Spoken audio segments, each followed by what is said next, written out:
All right, so today we are going to be dealing with operators. Please like this video, share it, subscribe. I try to create a note session in R.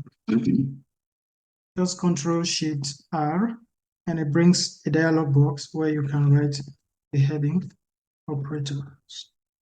And then you click.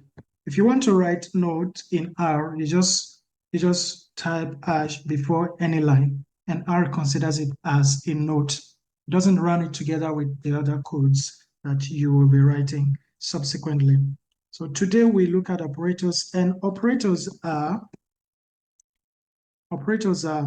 signs and special characters that are used in R operations. They are signs and they are characters. Okay? So they are very, very fundamental to coding, especially in R. And you will really need to master them. You really need to understand them, so that by the time you look at the code, you will understand what somebody who has written a code is saying. So please pay much attention to this. They are simple, but very, very important. First of all, let's go to the first thing. The first operator that we'll be talking about today is what is called the arithmetic operators. They are the basic mathematical signs that you already know, and we dealt with some of them in the last lesson. Plus, minus, subtraction, and all that. I will really not go much into them because we already dealt with them in some of them in the last lesson. You can go back and watch them, and then you will understand them. But there are two more operators, arithmetic operators, that I really want you to know about. They are not very frequently used, but they are very, very important, and they are division operators. All right. Number one is the modular division, modular division, modular division. And the second one, modular division, I should write the sign here, modular division, which is percent, and integer division, which is percent divided by percent. All right. So those are the types of operators, arithmetic operators that we'll be dealing with now. So first of all, what modular division does is that it gives the remainder of, a division operation. It gives the remainder of a division operation. Okay, it only gives the remainder. It doesn't give the whole output of the division operation.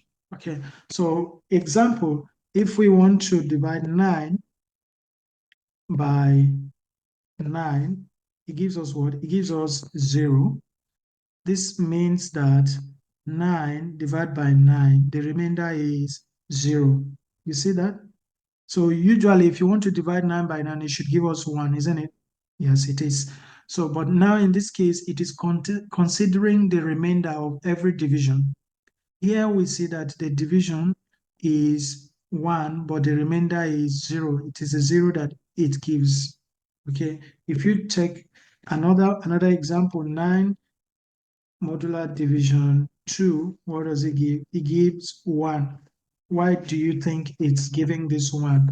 It is giving this 1 because 1 is the remainder when you divide 9 by 2. Okay, 9 divided by 2 is 4, remainder 1. That is why we have 1 here. So this is basically what modular operator does.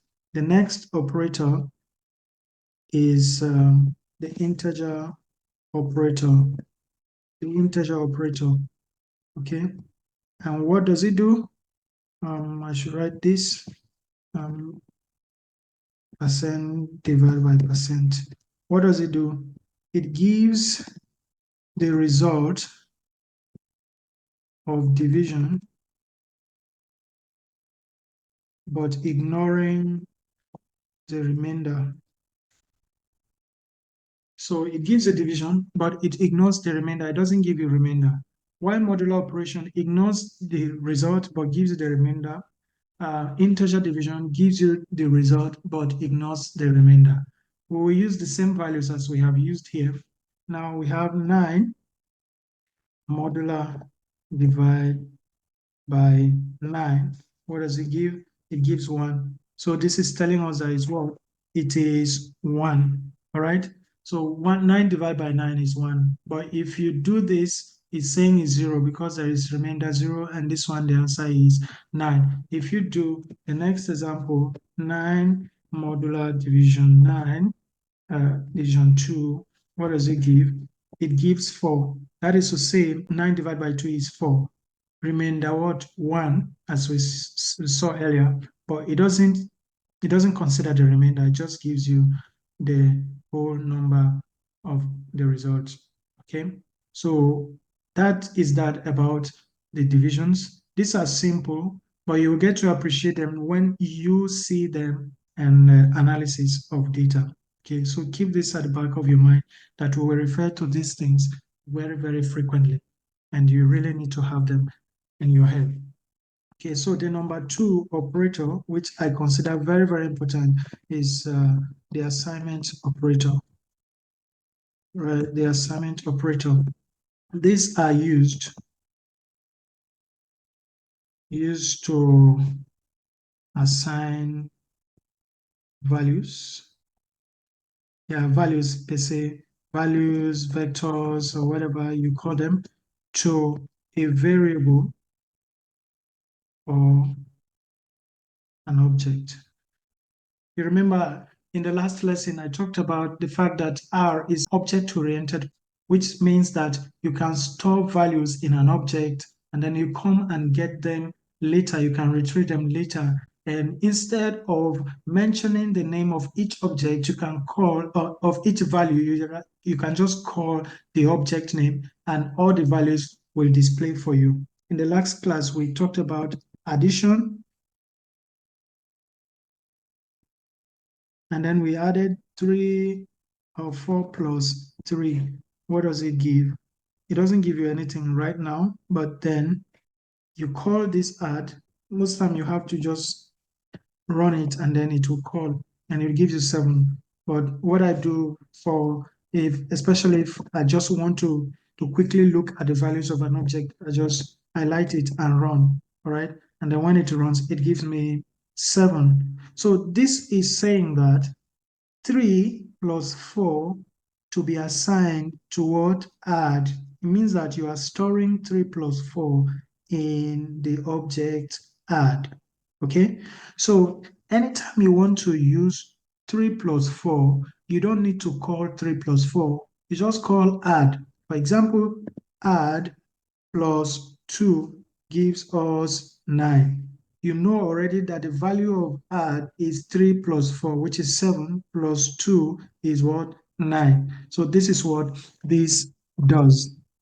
Now we look at the next assignment operator, which is greater or minus and greater than. So this operator, what it does is that it just inverts your assignments. Okay, you remember algebra and mathematical expression and equation that you take one value from the right to the left or from the left to the right. It changes the signs, either negative or positive. It's a similar thing that this operator is doing here. It is opposite of this one. For example, you see what this arrow is doing. It's like an arrow. Just consider it as an arrow. It's saying that all the values in the right, you should store them in the word and the object on the left.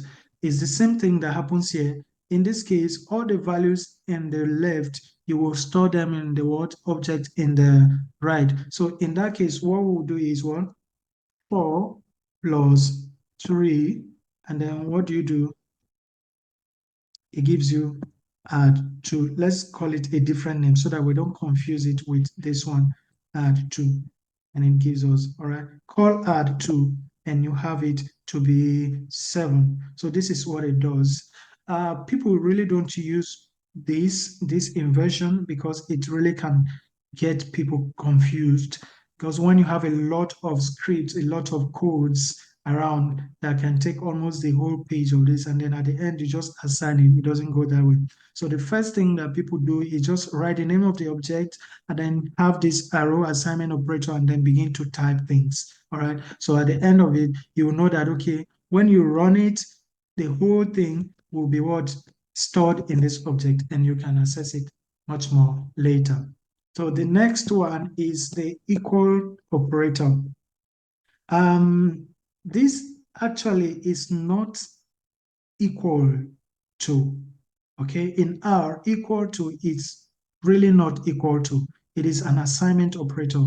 It is telling you that this value is equal to this value, all right? For example, if we say add equal to 4 plus 3 is this, okay? Now, it's telling you that you are still assigning 4 plus 3 somewhere like the same way we did here. But this time the sign is different. It's doing the same thing, but there are problems. At sometimes there are problems, and this equal sign can get confused, can muddle up things. So professionals advise that you should avoid the use of equal to in assigning variables. Rather, you should use what? This less than or minus sign. So that is how operators, assignment operators work. Let me retrieve a data set that comes with R, and then we will work out how this assignment operator works. Okay. There's a data set in R that comes with it. Once you download it, your own has it also. It's called Iris. You click Iris, it comes out, and once you call it, you will see that iris is here. Okay, it's a data set of flower components of different species of plants. Okay, so if I want to assign this iris to a different name, I can say flower, and then I assign it. So this time around, I don't want to use iris as the name of the data. I want to use flower as the name of the data. And here is it. I use flower and I run it. Once you run it, you call flower and it gives you the same thing as what? As iris. Okay. So it gives you the same thing as iris, and you continue to use the flower instead of iris in your subsequent um, um, code or script as you go now. So this is how you assign objects or values to variables. Let's go. The next operator is the indexing operator. I think number 3 now, right? Indexing operators. Indexing operators. This operator are used to access values or names of variables within a data frame. Do you get that? They are used to access values or names of variables within a data frame. They can also be used to access the position of each of these variables in the data frame. I'm going to show you that. Let's use this flower data and have it this way. I've not mentioned the operator's name. Number one of the operators is dollar sign. Okay, dollar. I call it dollar sign, and it is called assessor when you use to assess a name or a variable. The next is the square bracket. Okay, this also is used in indexing. So let's continue and start explaining with dollar sign. If you want to have, if I want to access a particular variable in dollar sign or in flower, I can use the dollar sign. First of all, let me introduce you to this function called names. If you have names and then you put flower, what it gives us the name of each column in the data frame. Okay, so now if we want to select a particular column in this data frame, we can use the dollar sign operator, which is what the assessor. Now we use flower and then you access whatever variable name or column you want to access in the data. So here we can select sepal length. If you select sepal length, what does it give? It gives you the value of all sepal length. You can do the same thing with the names of the species. Okay. What do you mean? You have species and then you click it and then you write species. Now it has given us all the names of the species: Cetusa, versicolor, and virginica. So these are what the assessors they are called. It's called an assessor. You can use it to identify any name. In case you want to do an operation in R, for example, if we want, this is not the time for this, but let me just give you an example of this. If we want to see the relationship between a sepal length and sepal width, or whichever we want to call, you can just write plot flower, assess what sepal length, then comma, flower again, assess. Now I do it again. It has plotted it out for us, and there's some kind of positive relationship or correlation between these two values. So that is how you use this assignment, assessor sign or dollar sign to do some basic operations in R.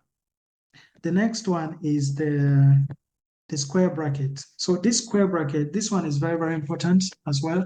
It is used to determine the position of a particular variable or assessing the position of a particular column. Now, we already know from here, from names, that the first column is what is sepal length. We can use the assessor or the square bracket to say flower square bracket column 1. It gives us all the values of the column. If you say column 5, it will give you all the names of the species because that is the last column. Okay. Now, you'll be wondering why I am using comma here. This comma separates rows from columns. Okay. This comma separates rows from columns. And what that means is that when you do this operation, you are only interested in the column, but not the row. That is to say, give me column 5, but all the rows in the data. If you want to select row 1 of column 5, you can just do that and you have it this way. This is it, Setosa. So this is row 1. Okay, this is the first row. Let's use a column that has numbers, and you can see that column 4. Now, the first value in column 4 is what? Is 0.2. And column 4 is what? We already tried to find it the last time using names 1, 2, 3, 4, petal width. Okay, so in petal width, the first observation of first individual and petal width has what? 0.2 value of petal width. So this is how you do it. All right. You can also try to specify a range of value, right? Comma. You can tell that from 1 to 4, you should select from 1 to 4 columns. To 5 columns, and it has selected all of them for us, right? It selects 1, 2, 3, 4, 5. That is that. Of course, we have 5 columns. So let's reduce it so that we can see it well. 1 to 3, 1 to 3. Now it has selected 1 to 3 columns. By just writing full column, you are telling R that, okay, return column 1, column 2, column 3, and column 4. You can do that. Is that all right? Okay. So, like rows, you can select the kind of rows or the number of rows you also want. For example, here, the total row in this data set is 150.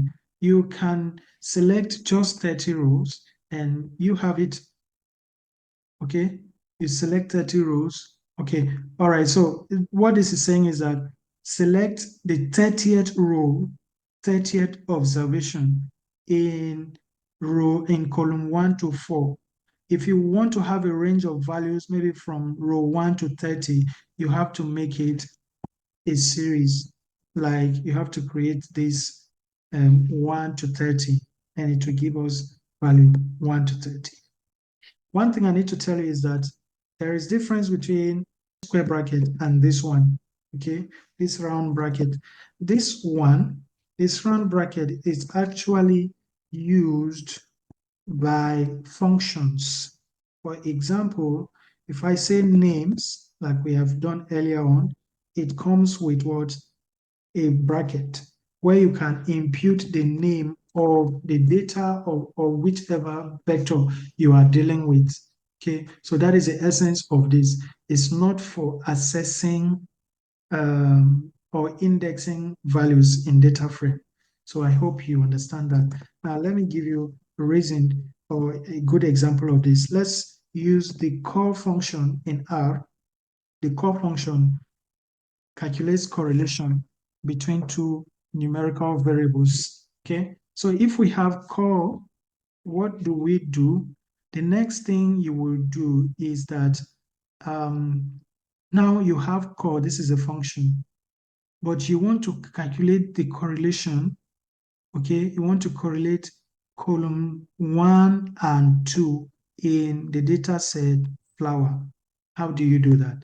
You know already that you can select or index columns and rows in this. So what do? You write the name flower and then bring the indexing operator, and then you say, okay, you are not interested in the row, so ignore the row and then deal with the column. What do? 1 and 2. Run and see. Now it has given us the first is separ length, which is the first column. The second column is separ width. It has given us correlation between them. This means that separ length correlates with separ length 100%. Of course, you know that it is 100% because it's the same thing. Then here is a separ width correlates with separ length by what? By 0.11. Okay. Yeah. So if you convert it to percentage, it's just going to give you like 11.7 or 12%. So this is it. I don't want to explain this like to you now because we need to follow so that you can understand things. But I'm just giving you an example how to use this in other forms. They are used in some other complex codes as well. So you will understand what is doing when you see it in a code. The next operators that we'll be talking about are the relational operators. Okay, relational operators.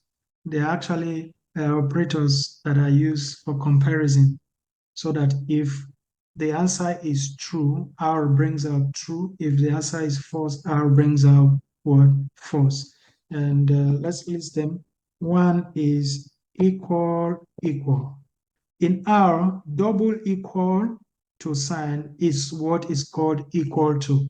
But a single one is assignment operator, like we saw earlier on. Okay. So the next is less than, the next is greater than, the next is less than or equal to, next is greater than or equal to or greater than, and the other one is not equal to. Oh, sorry, not equal to. Now, we will do this 5 equal to 5. If it is correct, R will give us true. Now run it. Now we see that yes, 5 is truly equal to 5. But if we say 5 is equal to 4, what do we have? We have false. So 5 is not equal to 4. All right. Now, the next is we will use this not equal to sign. if you bring 5 not equal to 4, sorry, not equal to 4, that should give us a true, because truly 5 is not equal to 4, all right? And it is true. But if you say 5 is not equal to 5, it will give you false. And it's true that it is false. So 5 is equal to 5. So what you are saying that 5 is not equal to 5 is false. It's not correct. So these are some of the logical, relational operators. If you say 5 is less than 5 or less than 5, it will tell you false. This is false. But if you say 5 is also less than 4, it will tell you false. But if you say 5 is less than 6, then it is true. Okay, so the same thing happens with the rest of the operators. So the next operator, which is the last one that we'll be discussing today, is logical operator. All right, and yeah, basically they are the and signs. All right, so what this does, the first one, and operator, is that it considers and it compares two objects, the values in two objects, and if they are corresponding, it will bring out true. All right, but if they are not corresponding, it will bring out false. Let's run this and see what it means or what it is saying. These, and then this. So what this is saying is that it compares true does not correspond to false, and we have false here. All right, so false and true is not the same. False and true is not the same. True and true is the same, and that is why we have true here. All right, so the second one is that it gives us, it considers the first value of each of these objects. So if you run this, and then run this, what it does that it gives you only one answer. And that is to say, it only considers the first values, or the first variables in these objects. It doesn't consider it all with this. So these logical operators are used mostly in conditional statements, like if else. I'm not going to dwell much on them because you will not really need them now at this start. When the time comes for you to need them, we will discuss them more and more. So this brings us to the end of this lesson today on operators. I tell you, get used to these operators and you will not find all the codes that we'll be writing from now to be very weird. But before we go, please like this video, share it, subscribe. Thank you.